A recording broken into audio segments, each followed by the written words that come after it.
तो यार हमारी एपिसोड की शुरुआत में हम कायो रेट्सु और मियामोतो मुसाशी को एरिना रिंग के अंदर आमने सामने देख पाते हैं मेरे भाई लोगों, जहां पर मियामोतो मुसाशी काफी हैरानगी से पूछता भी है, कायो रेट्सु तुम काफी ज्यादा बहादुर हो अगर तुमने ये फैसला खुद ही चुना है कि मैं मियामोतो मुसाशी तुम्हारा सामना तलवार के साथ करेगा, वो भी एक ऐसी एरिना में जहां पर कभी भी इतिहास में किसी वेपन का इस्तेमाल नहीं किया गया। तो इसके जवाब में कायो रेट्सु यहाँ पर बोलता है, इसमें कोई शक नहीं, इंडीड ये मेरी ही ख्वाहिश थी, क्योंकि मैंने कहा कि मैं अगर तुम्हारा सामना तलवारों के समेत करूंगा तो मैं वाकई में तुम्हारा सामना तलवारों के समेत ही करूंगा, या फिर मैं कुछ इस तरह से कहूं कि मुकाबला बराबरी का होना चाहिए। ये सुनते सारे मियामोतो मुसाशी के साथ ही साथ टोकुगावा के पैरों तले जमीन खिसक जाती है, क्योंकि इसका एक ही मतलब है, इसका ये मतलब है कि कायो रेट्सु ये कहना चाह रहा है कि तुम मेरी बराबरी बस स्वॉर्ड के दम पर ही कर सकते हो, जबकि मैं तुम्हारा सामना बिना तलवार के कर रहा हूँ। पर दोस्तों जरूरी सवाल तो यह है कि मियामोतो मुसाशी का सामना एकदम से रेट्सु के साथ कैसे हो रहा है, क्योंकि कुछ लम्हे पहले तो वो डोपो अरोची के खिलाफ लड़ रहा था। यह जानने के लिए कहानी कुछ लम्हे पीछे जाती है, जहां पर हम शिंशिनकाई हेडक्वार्टर के अंदर उसके मास्टर कात्सुमी के सामने कायो रेट्सु को बैठे हुए देख पाते हैं, जहां पर डोपो अरोची की हार की खबर सुनकर कायो रेट्सु को अपने कानों पर यकीन नहीं आ रहा होता। कायो रेट्सु काफी हैरानगी से कहता भी है, क्या हार गए? डोपो अरोची हार कैसे गए? इसके जवाब में कात्सुमी काफी ज्यादा फ्रस्ट्रेशन शो करते हुए अपने सर पर खारिज करते हुए कहता है, मुझे नहीं पता, लेकिन वो हार गए। हाँ, इससे ज्यादा बढ़कर इसमें कुछ भी नहीं है।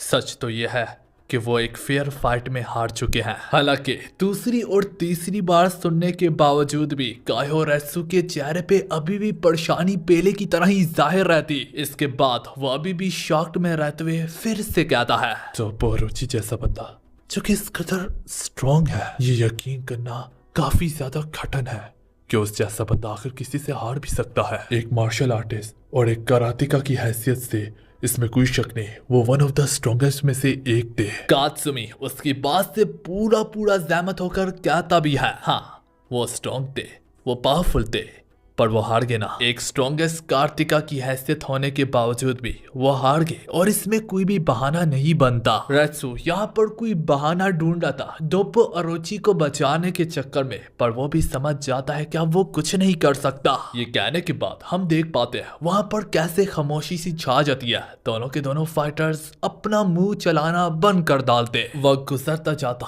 और खामोशी बढ़ती जाती कि कात्सुमी फाइनली इस कात्सुमी को तोड़ते हुए एक फाइनल कंक्लूजन देता है। वेल ये एक सिंपल लॉस है और इसमें कोई बहाना भी नहीं, क्योंकि अगर मेरा सामना भी मियामोतो मुसाशी से हो जाए तो वो मेरे फादर की बदले की खातिर नहीं होगा, तो वो सिर्फ मेरा मुकाबला होगा।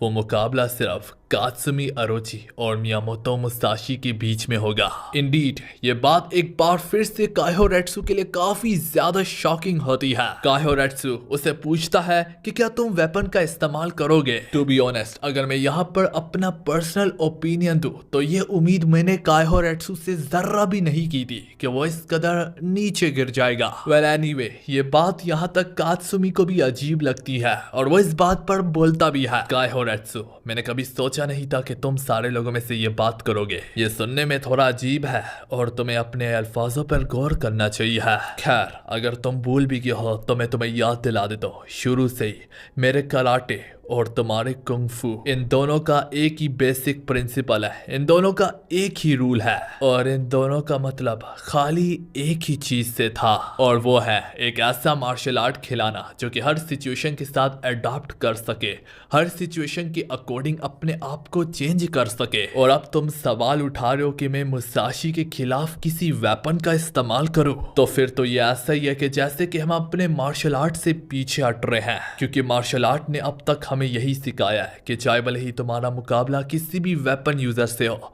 या फिर तुम्हारे दुश्मन तुमसे नंबरिंग में जितने भी ज्यादा हो, तो अगर आज तुम बैठ के यहाँ पर बहाने बनाते हो तो मैं तुम्हें बता दूं कायो रेट्सु ये कोई भी जगह नहीं है बहाने बनाने की, और इसके अलावा मैं तुम्हारे लिए इससे ज्यादा और सख्त शब्दों का इस्तेमाल भी नहीं कर सकता। एक मार्शल आर्टिस्ट होने के नाते यही एक बेसिक है हर एक ट्रू फाइट का, क्योंकि यही है हम लोग, यही हमें हम बनाती है, यही तुम्हारे चाइनीज मार्शल आर्ट का असली तरीका है, और यही मेरे कराटे की असली प्रिंसिपल्स है। इससे पहले हम कितने वेपन्स वालों के खिलाफ लड़ चुके हैं और जीत चुके हैं। आज तुम्हारे सामने मुसाशी खड़ा है तो तुम भी वेपन्स को उठाना चाहते हो। उसकी बातें एकदम काफी ज्यादा कड़वी होती है और सच्चाई बड़ी होती है, जिस वजह से देखते देखते एक बार फिर से खामोशी सी छा जाती है। इस बार काइहो रेत्सु ही खामोशी को तोड़ते हुए आगे बोलता है। मैंने उसे यूट्यूब में देखा था, वो बंदा 5 पुलिस ऑफिसर से घिरा हुआ था। वो पुलिस ऑफिसर्स जो कि इस काम के लिए जाने जाते हैं और उन्होंने इस काम को सरअंजाम देने के लिए अपनी पूरी जिंदगी की ट्रेनिंग को वक्फ किया है। वो 5 और वो अकेला ऐसे खड़ा हुआ था जैसे उसे घंटा फर्क नहीं पड़ता। वो 5 एक साथ उस पर टूट पड़े, पर एक एक करके गिरता चला गया। इसके बाद क्या हुआ वो सिर्फ एक इतिहास था। देखो, मुझे गलत मत समझना, इससे जरा भी फर्क नहीं पड़ता कि वो 5 थे, 6 थे, 7 थे या फिर 1000 थे। फर्क तो इससे पड़ता है कि वो एक ऐसी फाइट थी जो मैंने आज तक कभी नहीं देखी थी। वो एक फाइट जैसी नहीं थी, वो तो बस उनके साथ खेल रहा था। और यह सच्चाई है, हमने भी हजारों का सामना किया है, लेकिन आज तक मैंने कभी भी किसी को इतनी खूबसूरती से और इतनी कलाकारी से किसी को मारते हुए नहीं देखा। थोड़ी देर में उसने 5 को गिरा दिया और नंगी पैरी आगे चलने लगा। उसका एक एक कदम करोड़ों सालों के इतिहास की गवाही दे रहा था। उसको देख गई मेरे कलेजे में एक अजीबोगरीब किस्म की ठंडक आ गई। ये सब कुछ मैंने यूट्यूब में देखा। कात्सुमी भी गूज बम्स को फील करते हुए और एक मामूली सी मुस्कुराहट के साथ कहता भी है, तो तुमने भी उस फाइट को देख ही लिया। तो फाइनली काइहो रेत्सु अपने वेपन वाले पॉइंट को सामने रखते हुए कहता है, इसी वजह से ये बात मैं अपने मुंह से एडमिट तो नहीं करना चाहता, हालांकि हम इसी दिन के लिए जीते हैं और इसी काम के लिए हमें ट्रेनिंग दी गई है कि हम खाली हाथों वेपन्स वालों का सामना करें, और आज तक हमने ऐसा किया भी है। पर वो शख्स भी बिल्कुल हमारी तरह है, जहाँ पर हमें खाली हाथों में ये ट्रेनिंग दी जाती है कि हम वेपन्स वालों का सामना करें। इसी तरह उसने भी ट्रेनिंग की है कि वो इस तरीके से अपनी तलवार को ले रहा है कि कोई बच ना सके। तो बदकिस्मती से उसके बीच में और हमारे बीच में इतना ही फर्क है जैसे एक मामूली शख्स का मुकाबला एक ऐसे शख्स से हो रहा है जिसके हाथ में तलवार है। तो ऐसी सिचुएशन में उसका जीतना ज्यादा आम है। और अब तक तो तुम्हें भी समझ में आ रही होगी कात्सुमी कि मेरा इन बातों से आखिर क्या मतलब है। कात्सुमी भी उसकी बातों को काफी गौर से सुन रहा होता है। यहाँ पर काइहो रेत्सु आगे बताता है, चाहे तुम जो भी बोलो, मुसाशी कोई ऐसा बंदा नहीं है जिसको तुम बिना वेपन के हरा सकते हो। इस जैसे बंदे को हराने के लिए तुम्हें पूरी जी जान लगानी होगी और अपने आप को रोकने से मना करना होगा।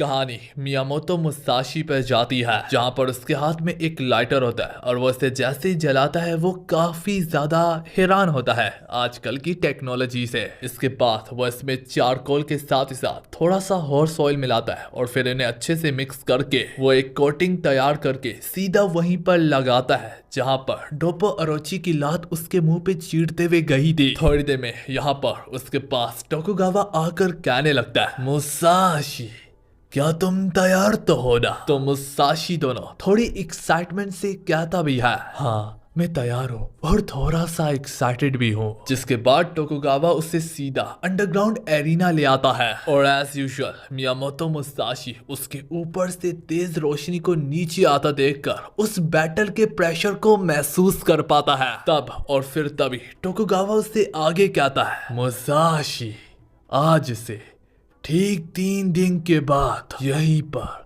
तुम्हारा सामना होगा काइहो रेत्सु से। ये शख्स जो तुम्हारे सामने खड़ा है ये चाइनीज रिप्रेजेंटेटिव है, इसका नाम है रेत्सु काइहो। मियामोतो मुसाशी एज यूजुअल इस एरिना के चप्पे चप्पे में खो गया होता है, पर इसके बावजूद भी उसका ध्यान रेत्सु की तरफ भी होता है। यहीं पर टोकुगावा रूल्स को समझाने लगता है, और जहां तक रूल्स की बात है वैसे तो अंडरग्राउंड एरिना में वेपन्स तो अलाउ ही नहीं होती, लेकिन तुम्हारे केस में वेपन भी अलाउ है।